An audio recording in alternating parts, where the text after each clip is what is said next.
Hoy deste min digre, bimere govan bike Diyarê dilê min, jiyan bitte xweş dibe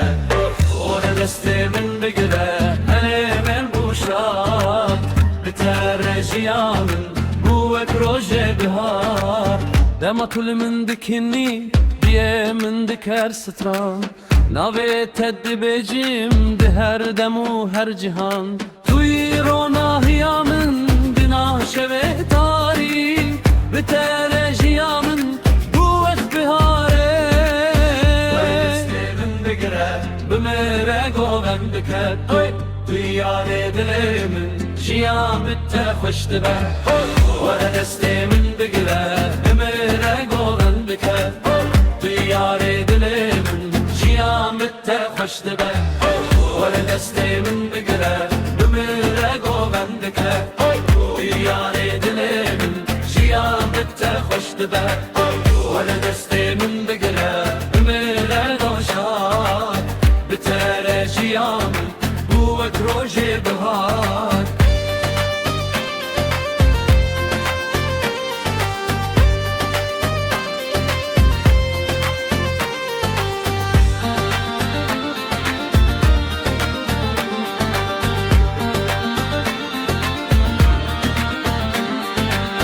Tu hatır jiyana min, dilê min bûşar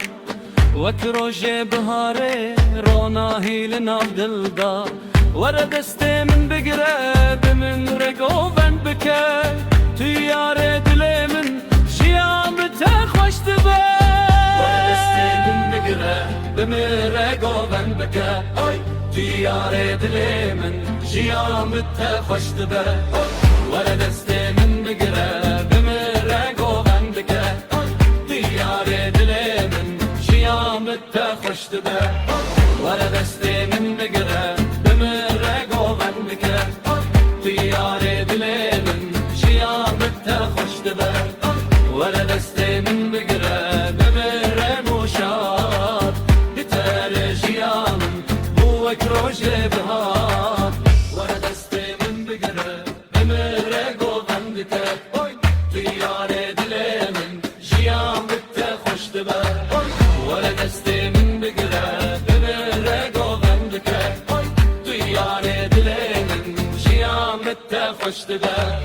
Were destê min bigire, bi min re goven bike Tu yarê dilê min, jiyan bi te xweş dibe Were destê min bigire, bi min re doşan Bi te re jiyan min, bû wek rojê bihar